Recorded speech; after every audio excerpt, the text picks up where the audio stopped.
Jelajahi cara baru mendapatkan informasi. Download Metro TV Extend sekarang.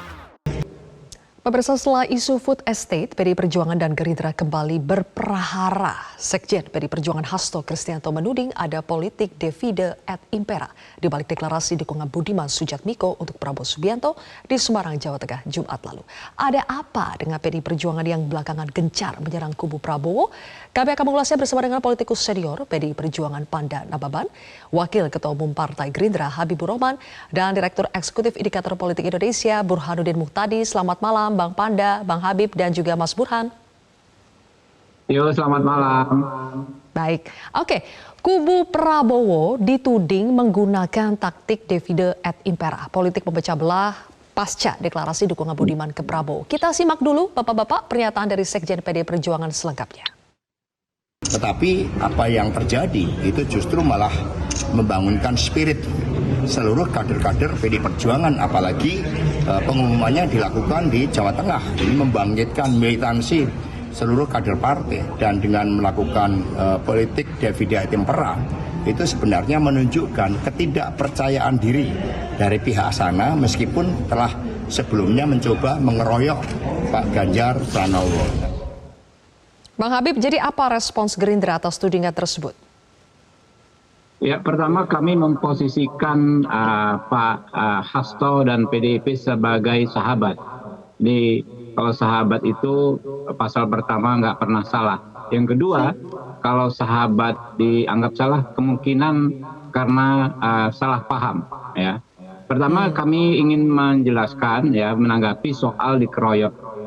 Tentu tidak ada yang namanya semangat untuk mengkeroyok, karena pemilu ini kan semangatnya fastabiqul khairat, berlomba-lomba dalam kebaikan, ya, bukan dari soal jumlah partai, ya.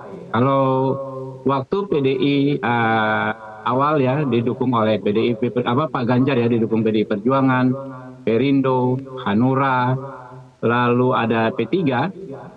Kami juga yang waktu itu baru didukung PKB dan Partai Gerindra tidak merasa dikeroyok, karena kami menganggap itu realitas demokrasi yang biasa, dan setiap partai politik punya kemerdekaan untuk menyampaikan dukungan kepada capres manapun. Toh kesemuanya adalah putra-putra terbaik bangsa. Demikian juga ketika beberapa partai politik, mungkin jumlahnya lebih banyak, ya, mendukung Pak Prabowo. Kami tidak dalam konteks mengepung atau mengeroyok salah satu pihak tertentu. Ada juga kan masih ada koalisinya Pak Anies, ya. Tapi ini semata-mata dalam konteks fastabiqul khairat, itu berlomba-lomba dalam kebaikan. Alurnya tentu kita ingin didukung oleh sebanyak mungkin partai politik, karena dari segi keamanan electoral threshold dan keamanan mesin politik. Ya, tapi semangatnya adalah bagaimana kita menjadikan pemilu ini ajang kontestasi gagasan, ya. Siapapun yang menang, siapapun yang kalah, itu bukan hal yang nomor satu. Yang penting adalah bagaimana kita sebagai bangsa sama-sama menjadikan pemilu ini ajang kontestasi gagasan, di mana pada akhirnya kita kembali bertemu sebagai sesama anak bangsa, ya. Nah, kemudian soal divide et impera, kami juga perlu meluruskan, mungkin salah paham, ya, bahwa tidak ada politik divide et impera, tetapi kami tidak bisa membatasi pihak manapun untuk mendukung Pak Prabowo.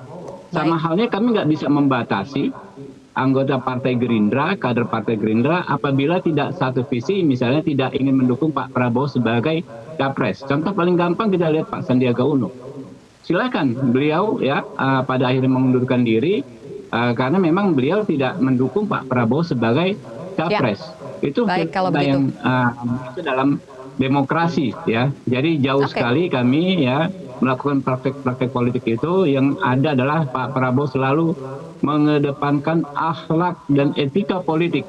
Ini publik tahu sekali, ya, track record Pak Prabowo ini, ya, yang sama sekali tidak pernah mencederai persahabatan, ya, pertemanan, ya, dan fatsun-fatsun politik. Baik, oke, saya langsung tanya ke Bang Panda. Kalau menurut Bang Habib ini hanya salah paham antar kawan, dan Pak Prabowo itu selama ini track recordnya tidak ingin mencederai persahabatan atau etika politik. Bagi Bang Panda? Sebetulnya ini sudah kelewatan, manuver yang dilakukan ini sudah kelewatan atau bagaimana?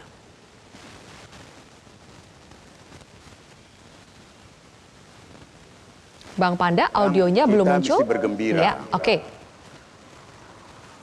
Halo, udah kedengaran? Sudah. Halo. Iya. Pertama, kita terus terang sangat bergembira karena peristiwa ini terjadi masih jauh-jauh hari sebelum Pilpres. Kalau sebulan lagi Pilpres terjadi peristiwa seperti ini, itu memang menyedihkan. Kenapa kita bergembira? Kita senang keluar sendiri para pengkhianat partai. Gitu loh. Bagaimana kemudian bunglon-bunglon, kemudian musuh dalam selimut bersama kita. Satu. Yang kedua, dramatisasi saya sebenarnya sedih, saya tidak ini, tetap saya PDI sejati. Itu omong kosong. Itu penipuan. Kenapa? Dengan dia memilih itu kan sama dengan mengharapkan Ganjar kalah, Prabowo menang. Kenapa nggak terus terang aja? Kenapa mesti dipoles-poles gitu loh? Saya mau Prabowo menang, saya mau Ganjar kalah. Jangan dibungkus-bungkus. Mau apakan tuh? Itu namanya betul. Dan lagi satu hal, kalau memang dia kesadaran berpartai tinggi, alangkah baiknya daerah pemilihan dia Trenggalek, Ngawi, Pacitan. Itu di sana itu ada anak cabang, ada ranting yang selama ini bertahun-tahun dengan Budiman. Ke dialah dulu permisi, ke dialah dulu yakinkan. Mohon maaf rakyat yang di desa-desa, anak cabang PDI Perjuangan, saya memilih tidak Ganjar, tidak. Jadi sebenarnya proses yang dilakukan sekarang di Dewan Kehormatan dan segala macam sebenarnya nggak perlu. Ibu Ketua Umum sudah mengatakan, siapa yang tidak melaksanakan instruksi memenangkan Ganjar, keluar. Oke. Itu udah jelas. Gitu loh. Baik. Jadi tidak ada lagi tafsir-tafsir. Gitu. Oke. Bang Panda di sini kan menyoroti Budimannya ya, tapi pertanyaan saya lebih kepada Gerindranya. Apakah Anda melihat ini juga manuver dari Gerindra, Pak Prabowo untuk memecah belah PDIP dengan menarik Budiman? Enggak juga, gini ya, bukan soal manuver. Dengan peristiwa tanggal 13 Agustus yang lalu, itu dengan masuknya Golkar dan PAN bergabung dengan Gerindra, itu mengingatkan kita ke peristiwa 2014, di mana waktu itu Prabowo Gerindra didukung oleh Golkar dan PAN, dan hasilnya kalah. Jadi kalau kita amati ini tondo-tondo, oh persiapan untuk kalah ini 2024. Gitu. Siapa yang nggak gembira? Gembiralah bergabung itu. Maka ada waktu itu pertanyaan wartawan-wartawan tanya kenapa tidak ada reaksi yang begitu keras dari PDI Perjuangan? Untuk bilang, kenapa? Karena kami gembira, kami senang. Gitu loh. Oke, baik. Dengan bergabungnya ini, oh sama dengan 10 tahun yang lalu. Begitu. Baik, oke. Bang Panda. Waktu mereka bergabung.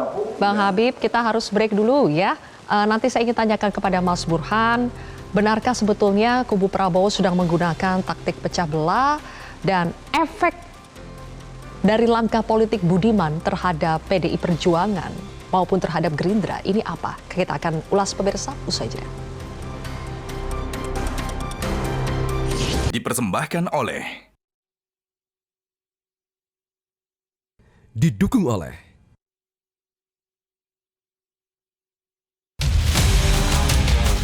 sosok anak muda aktivis yang memiliki kemampuan dan tingkat integritas yang tinggi, sehingga bagi kami itu juga sosok yang penting untuk memberikan inspirasi buat kami semuanya. Dulu tahun 1996 juga saya melakukan tugas sejarah saya bersama teman-teman ya, dan dengan konsekuensinya ya, dulu di penjara.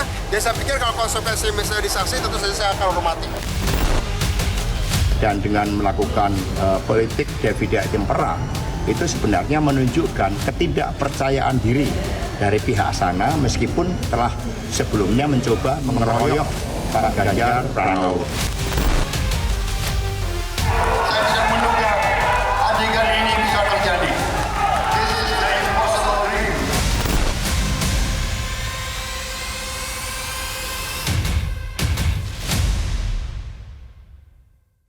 Baik, Mas Burhan, kalau menurut Anda, benarkah kubu Prabowo ini sedang menggunakan taktik pecah belah atau PDI Perjuangan memang sudah terbelah?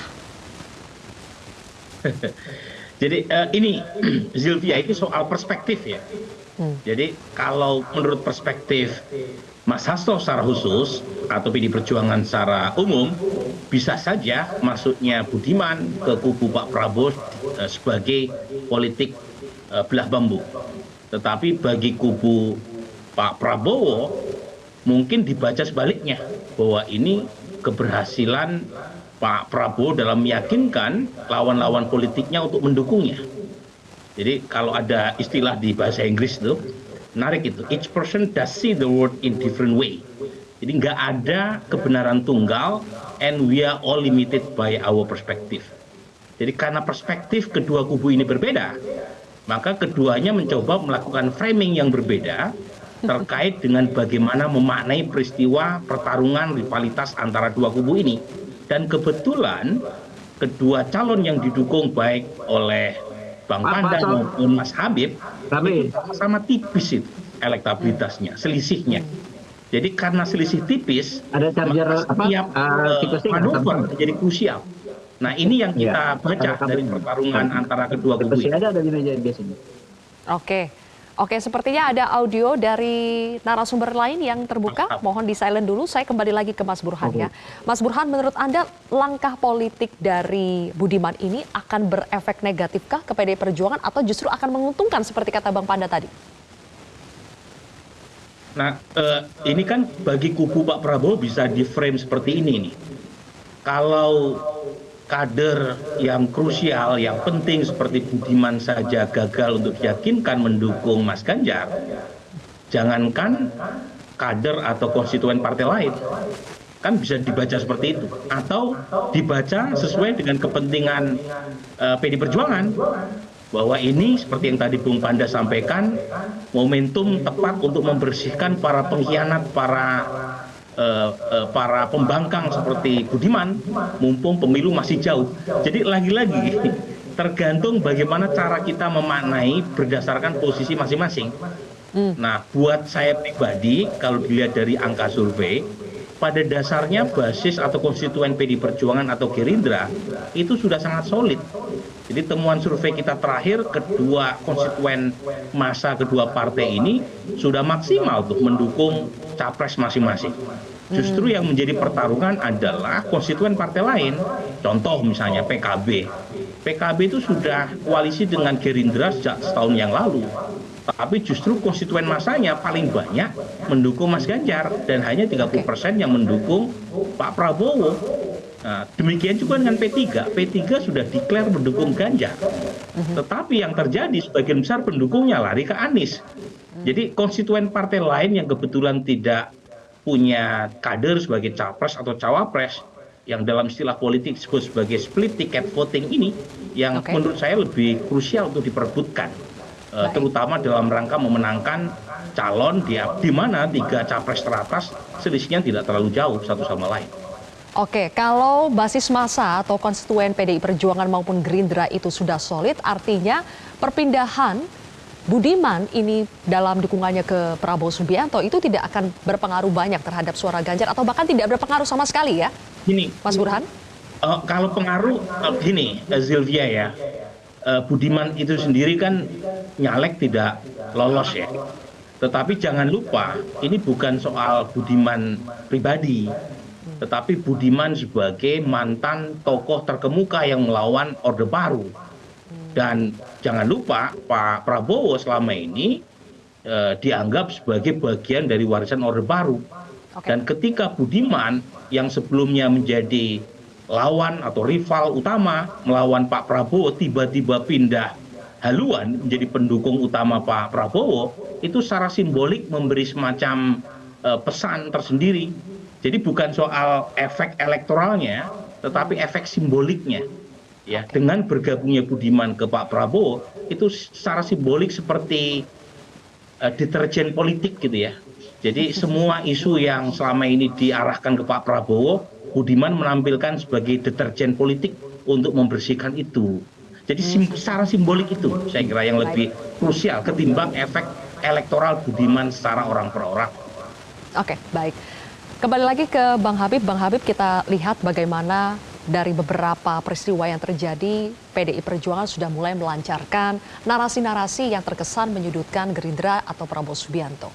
Nah, Presiden Jokowi sudah angkat bicara, salah satunya soal food estate. Dan Presiden Jokowi menanggapi soal food estate, bahkan juga menanggapi soal situasi politik saat ini. Kata-kata Presiden yang sudah panas saat ini justru adalah antar kawan sendiri. Pertanyaannya, Bang Habib, jika terus dalam tanda kutip diserang oleh PDI Perjuangan, apa sikap yang akan diambil oleh Gerindra?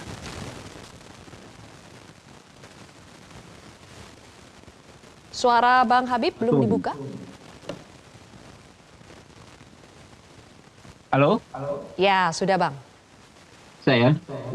Ya, kami tetap pada komitmen kami ya untuk menjaga pemilu ini tetap sejuk ya, dan kami mendorong persatuan. Persatuan itu ada beberapa level. Yang pertama ya, apabila kita bisa satu visi dalam mencalonkan ya, satu frekuensi dalam mencalonkan seseorang, nggak ada masalah. Yang kedua, kalau toh kita berbeda calon, yang terpenting ya, yang penting adalah kita sama-sama mendorong keberlanjutan. Karena kan kita tahu ini momentum yang sangat jarang terjadi bagi bangsa ini untuk melompat jauh ke depan.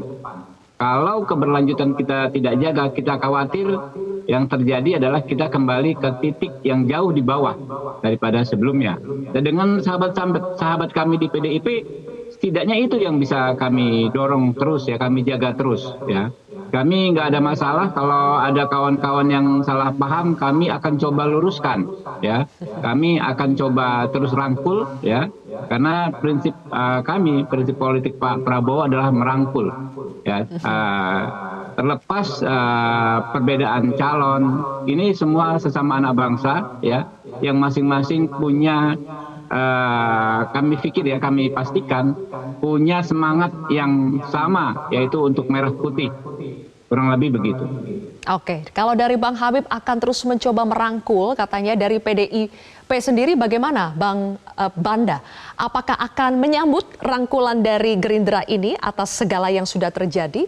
Atau PDIP akan tetap dengan narasi bahwa saat ini PDIP merasa sedang dipecah belah? Ini menarik dialog ini. Ini menarik antara siapa menipu siapa ini. Jadi kalau etika, Budiman itu, kalau Gerindra, Budiman, kau sudah permisi nggak dengan ketua DPC tempat KTA mau dikeluarkan? Kau sudah pamit nggak sama ketua pimpinan PD Perjuangan? Itu baru. Kalau nyelonong-nyelonong gini memang terkesan kayak adu domba. Dan demonstratif lagi. Satu hal yang kita bangga sekali, sekelas Budiman, sambutan Gerindra kepada dia bukan main. Bagaimana kalau kelas-kelas seperti Masinton, Aryo Bimo yang lebih jago lagi, apalagi dia masuk ke Gerindra, wah sambutannya dahsyat, ada kebanggaan lah. Oh, sekelas Budiman disambut begitu, ya kan? Buat PDI Perjuangan sendiri sebenarnya ya maaf aja, artinya dia pergi ini, dia keluar ini, malah kita berterima kasih. Kenapa? Jauh-jauh hari pengkhianat itu sudah lari sendiri. Yang punya potensi akan mengalahkan Ganjar, yang punya potensi berkhianat di dalam. Siapa yang nggak berterima kasih? Oke, gitu loh. Baik. Bang Panda, tapi menurut Anda sebetulnya motif dari Budiman ini mendukung Prabowo, apakah karena murni ingin mendukung Prabowo atau karena tidak dapat apa-apa di PDI Perjuangan? Karena ada informasi Sekjen Hasto mengatakan Budiman ini sempat meminta jatah menteri dari PDIP. Benarkah demikian? Ini cuma aksi-aksi narik perhatian aja lah. Nggak ada yang serius ini. Tadi aku lihat wawancara dia di TV lain, hatiku sedih, jiwaku jiwa PDI dari mulai kelas 6 dan segala macam. Tetapi aku sekarang bermaksud mengalahkan Ganjar, mengkhianati perintah Megawati. Hatiku sedih. Terus bagaimana mengartikan itu? Bagaimana mengartikan omongan itu? Oke. Gampang kan bacanya? Gampang kan bacanya? Oke. Segampang itukah membacanya, Jadi Mas kelasnya Burhan? apa? Ya, Oke.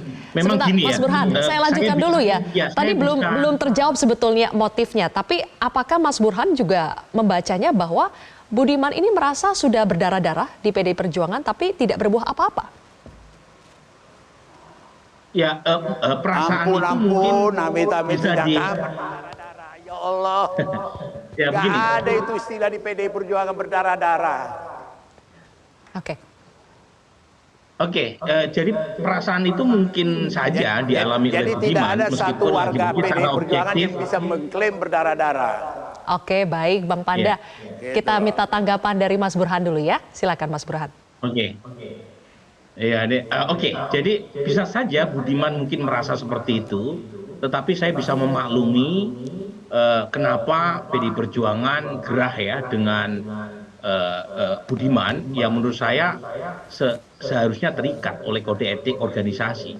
Karena bagaimanapun beliau sudah menjadi bagian dari kader partai, seharusnya memang kulonuwun dulu kepada partai untuk meninggalkan terutama dalam urusan Pilpres 2024. Karena bagaimanapun sudah terikat oleh keputusan partai mengusung Ibu Mega, dan saya tidak tahu apakah Budiman ini sohib saya cukup dekat, apakah beliau sudah minta izin ke Ibu Mega atau belum untuk mengusung Pak Prabowo. Jadi saya bisa memahami kegalauan teman-teman PDI Perjuangan ya dengan keluarnya Budiman mendukung Pak Prabowo. Meskipun lagi-lagi gitu ya, ini urusan yang harusnya diselesaikan di dalam. Tetapi ternyata kemudian ramai di luar seiring dengan berdirinya relawan. Menarik nih, relawannya biasanya nama relawan itu kan menunjuk pada capresnya ya. Jadi pengusung relawannya biasanya nggak muncul nih, tapi nama relawannya Prabowo Budiman. Ini menarik ini karena Budiman sebagai tim relawan masuk dalam nama yang diasosiasikan langsung dengan capres yang dia dukung, yaitu Pak Prabowo. Nah ini memang cukup demonstratif, tetapi lagi-lagi di satu sisi satu pelajaran penting buat siapapun, bukan hanya buat PDI Perjuangan. Politik itu memang merangkul, bukan memukul. Jadi kemampuan untuk meyakinkan rival itu menjadi salah satu batu ujian penting untuk bisa memenangkan pertarungan. Kalau misalnya kawan sendiri sulit untuk diyakinkan, apalagi rival. Nah disitulah ujian besar buat capres siapapun di saat selisih antar capres tipis. Pada titik itu satu suara menjadi krusial. Apalagi seorang Budiman lepas dari dia gagal nyalek ya 2019 karena pindah dapil, tetapi yang pasti dia punya efek simbolik tadi sebagai mantan orang terdepan yang berhubungan dengan Pak Prabowo. Boleh. Dan tiba-tiba sekarang pindah haluan. Baik, Bang Habib terakhir kepada Anda. Tadi kan Anda mengatakan bahwa Prabowo selalu mengedepankan etika politik. Pertanyaan saya, apakah Prabowo menanyakan kepada Budiman sudah izin belum kepada PDIP, sudah izin belum kepada Mega? Justru kami sangat menghormati PDI Perjuangan ya, juga menghormati Pak Budiman Sujatmiko. Kami tidak mencampuri urusan internal partai tersebut. Apakah sudah izin, apakah ada mekanisme tertentu ya. Sebagaimana juga halnya kami nggak pernah menyalahkan partai lain, capres lain. Kalau ada anggota kami, kader kami yang mendukung capres lain, kader partai lain, ya silakan saja. Itu konsekuensi dari berdemokrasi yang kami laksanakan gitu. Baik, kalau begitu terima kasih atas waktunya Bang Habib, Bang Panda dan juga Mas Burhan. Terima kasih sudah bergabung bersama kami di Prime Time Besar ini.